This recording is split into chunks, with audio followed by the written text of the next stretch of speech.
নমস্কার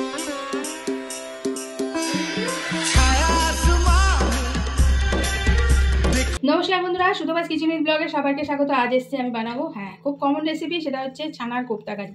আমি কিন্তু এই ছানাটা আমাদের এখানকার প্রসিদ্ধ দোকান, মিষ্টির দোকান থেকে কিনে নিয়ে এসেছি। এখানে প্রায় হাফ কিলোর মতো ছানা আছে। তো আমি এখানে খুব ভালো মিষ্টির দোকান, ভীষণ ভালো ছানা। তো বাড়িতে বানিয়েও করা যায়। তো ছানার কোপ্তা কারিটা করার জন্য ছানাটা আমি আগে রেডি করব। তার আগে বলে দিই, একটা কারি বানাবো। তার জন্য আমি এখানে আলু সিদ্ধ করে ছাড়িয়ে নিয়েছি। আলু সিদ্ধ করে এরকম ছোকলা ছাড়িয়ে নিই না, তার একটা আলাদা টেস্ট হয়। আর মশলার জন্য নিয়ে নিয়েছি এখানে এই যে মিক্সিতে দেবো, সেগুলো নিয়েছি। এখানে টমেটো একটা, আদা, কাঁচা লঙ্কা নিয়েছি বেশ 4-5টা, আর একটু জিরে। আর ধনে দেবো না, আমি এই ভাজা মশলাটা দেবো কারিতে, তাই জন্য নিয়েছি। দেবো একটু ঘি আর গরম মশলা কারিটা যখন করবো। তার আগে আমি ছানাটা এখানে কি দিয়ে দিয়ে একটুখানি মেখে নেব। সেটা হচ্ছে ছানাটা মাখতে গেলে বাইন্ডিংয়ের জন্য তো একটুখানি ময়দা লাগবে। নিয়ে নিচ্ছি নুন, টেস্টের জন্য একটু হিং দিলাম,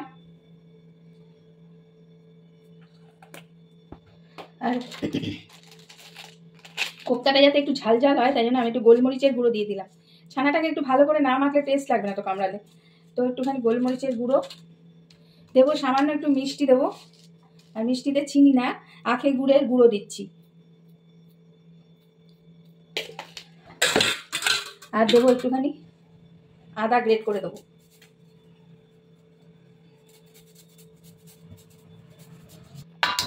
আদা গ্রেট করে নিয়েছি।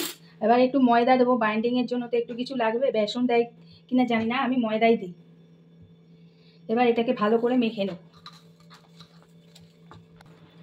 দেখো, এটা আমি খুব সুন্দর একটা কি বলবো বানিয়ে নিয়েছি একেবারে কোপ্তাটা করার জন্য।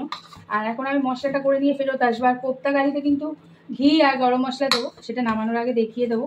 তো মশলাটা করে নিয়ে আসি। মশলাটা করে নিয়ে আমি চলে এসেছি। আর ছানাটা ওইটা থেকে এইটাতে ঢেলে নিয়েছি। এবার মশলাটা বাটিতে ঢেলে নিয়ে, আসলে রান্নাঘরে না এত জিনিস নিয়ে পারা যায় না, ছোটো তো, তাই এই টেবিলে সব করে নিয়ে তারপর রান্নাঘরে যাবো। এটা কিন্তু ঢেলে নিয়েছি। এবার এর মধ্যে দিয়ে দিলাম একটু হলুদ। একবারে মশলাটা রেডি করে নেবো। সামান্য একটু এই আখি গুড়ের দেবো। এই কারিটাতে একটু মিষ্টি না দিলে ভালো লাগবে না। একটুখানি ভাজা মশলা এতেই দিয়ে দিলাম। এবারে আমি রান্নাঘরে চলে যাবো, তো তোমরা সাথে থাকো। সর্ষের তেল বসিয়ে দিয়েছি, আর কিছুটা কোপ্তা আমি এই যে বানিয়ে নিয়েছি হাতে, বাকিটা রয়েছে ভাজবো। আর এখানে মশলাটা করেছি দেখালাম, সব দিয়ে নিয়েছি। একটু জল দিয়ে রাখলাম একবারে। আর ফোড়নের জন্য নিয়েছি একটু জিরে, সাদা জিরে আর তেজপাতা। তো চলো কোপ্তাগুলো আগে ভেজে নিই।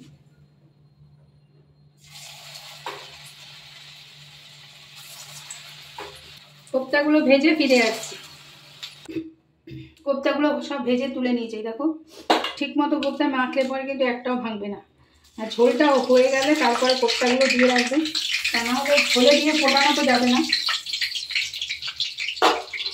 কোপ্তাটা ভাজার সময় না গ্যাসটা একটু হাই ফ্লেম, লো ফ্লেম এরমভাবে করে করে ভাজতে হবে। পুরো হাইয়ে দিয়ে রাখলে কিন্তু পুড়ে যাবে। একটু হাইয়ে দিলে আবার তেল ঠান্ডা হয়ে গেলে একটু বাড়িয়ে দিলে এইভাবে ভাজতে হবে। তো এবার আমি জিরা তেজপাতা ফোড়ন দিয়ে আলুগুলোকে ভেজে নেব। তো নুন দিয়ে আলুগুলো ভেজে নিয়ে ফিরে আসছি। আলুগুলো ভেজে নিয়েছি আর মশলাটা দিয়ে দিলাম। আমার কিন্তু 2 বাটি কোপ্তা হয়েছে। দেখো, আসলে ভিডিওটা পরে যাবে, কিন্তু যেহেতু এটা দোলের দিনে রান্না করছি তাই নিরামিষে একটু বেশি করেই করছি, কারণ আমাদের আজকে এটাই আইটেম। তো চলো এটা কষে যাক, তারপর আবার ফেরত আসছি। জল দিয়ে দিলাম। এবার কিন্তু ফুটে উঠলে বড়াগুলো দিয়ে কিন্তু ফোটাবে না। ফুটে উঠলে ঘি গরম মশলা মিশিয়ে তারপর বড়াগুলো দিয়ে গ্যাসটা অফ করে দেবে, ব্যাস। এবার আমারটাও ফুটে উঠুক, তারপর ফেরত আসছি। এই সময় নুন মিষ্টিটাও যার যার স্বাদ মতো দিয়ে নেব। ফুটে গেছে, আমি এখন একটুখানি ঘি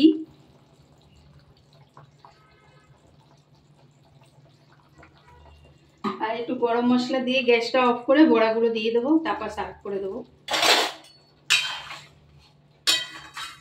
মানে এইটুকু ঝোল রাখতে হবে। বড়া বলছি কোপ্তাটা কিন্তু ঝোল টানে। তো গ্যাসটা অফ করে দিলাম। বড়াগুলো এবার দিয়ে একটু ঢেকে রাখবো, তারপর সার্ভ করে দেবো। দিয়ে ফোটালে কিন্তু বড়া একদম গলে যাবে। এই কোপ্তা বড়া বড়া বলছি বারবার।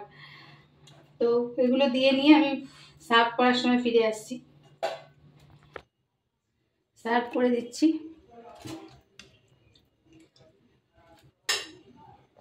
তো তো হয়ে গেছে আমার ছানার কোপ্তা কারি। যদি ভালো লাগে তাহলে একটু সাথে থেকো, আর এতক্ষণ সাথে থাকার জন্য সকলকে অসংখ্য ধন্যবাদ। আসবো পরবর্তী কোনো ভিডিও নিয়ে, ততক্ষণ জন্য সবাই ভালো থেকো।